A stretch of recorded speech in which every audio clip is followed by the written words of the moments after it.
Tout d'abord, bienvenue à l'IUT de Nîmes. Nous espérons que votre rentrée s'est bien passée. Vous aurez vu que sur votre agenda, votre premier cours de PPP1, c'est-à-dire projet professionnel et personnel, ce premier cours présentiel est prévu pour le 20 septembre. Et votre cours PPP est en fait un cours hybride, ce qui veut dire que vous travaillerez tant à distance qu'en présentiel, tant sur la plateforme Moodle que dans l'amphithéâtre 3 ou le Learning Center.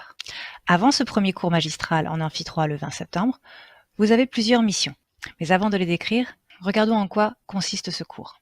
Nous allons voir quelles compétences métiers sont visées, les soft skills développés, les différentes étapes de votre parcours, les modalités et l'organisation, et les modes d'évaluation.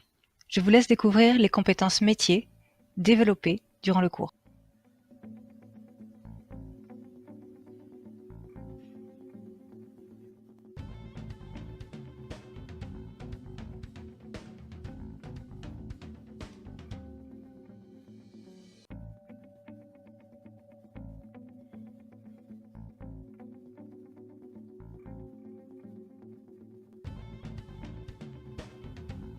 Vous développerez aussi des compétences dites soft skills ou compétences transversales par le biais du management collégial d'un travail de recherche.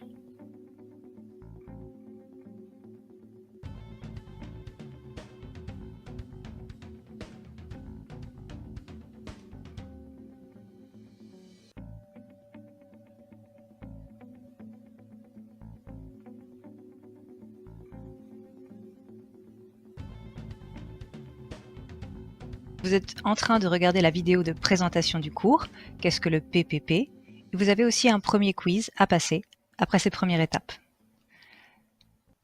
La dernière étape du parcours, c'est bien la création d'un profil individuel décrivant vos objectifs professionnels, vos compétences développées durant le premier semestre. Alors vous êtes ici. Après cette phase de présentation, vous irez sur la phase de préparation. Vous allez vous préparer à votre premier cours qui aura lieu le 20 septembre dans l'Amphi 3. Une première session pour que vous rencontriez les personnes de votre groupe et lanciez les recherches documentaires.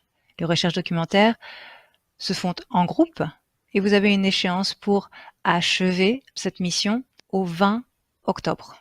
Parce qu'entre le 20 octobre et le 17 novembre, vous avez presque un mois pour préparer une ressource, une création numérique sur laquelle vous poserez plusieurs questions sur le contenu de vos recherches. Celle-ci servira de cours e-learning pour un autre groupe. Le 27 novembre, vous aurez consulté les ressources formatives et fait les quiz créés par d'autres étudiants. Cette modalité hybride vous laisse une grande autonomie quant à l'organisation de vos recherches, quant à la forme de vos créations. Cependant, vous serez coaché régulièrement par M. Jean-François Dubé et vous serez évalué aussi sur des ressources que lui-même aura postées sur Moodle.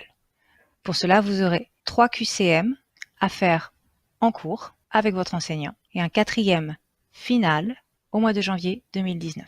Pour chaque étape, vous avez sur Moodle des ressources pour vous aider, des feuilles de route pour vous guider, et toujours un échéancier à respecter.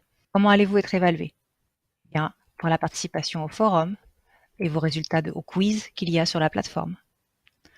Au nombre de badges que vous allez recevoir. Des badges qui seront décernés en fonction de votre réactivité, votre proactivité, votre persévérance sur la plateforme Moodle. Vous serez aussi évalué sur la qualité des restitutions et sur la qualité du tableau de bord. Référez-vous à la phase de préparation pour savoir sur quoi créer un tableau de bord. Enfin, les QCM que vous ferez en amphi compteront pour 1/3 de la note.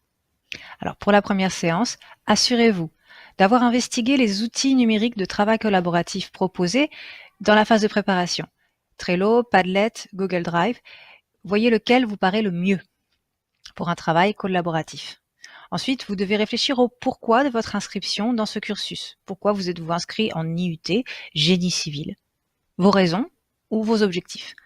Vous devez absolument amener un ordinateur portable ou une tablette au premier cours. Vous aurez bien sûr activé votre compte de l'Université de Montpellier et vous aurez configuré votre connexion Wi-Fi. Alors pour rester en contact avec votre professeur, avec moi-même, Emmanuel Lecointre du service pédagogique qui gère la plateforme Moodle, vous pouvez tout à fait laisser vos messages sur le chat qu'il y a d'ouvert sur la première partie de Moodle, qui est le général. Vous avez mon email, mon numéro de téléphone et je suis en salle 2 du Learning Lab si vous avez besoin de quoi que ce soit. Ensuite, puisque vous avez beaucoup de recherches documentaires à faire, vous devez connaître le Learning Center et les personnes qui l'animent. Marie-Josée Guérini et Patricia Beau sont là pour vous guider. Vous les sollicitez, vous n'hésitez pas à poser les questions sur les bases de données, sur les sites internet de référence. Et vous avez bien sûr le mail de votre enseignant.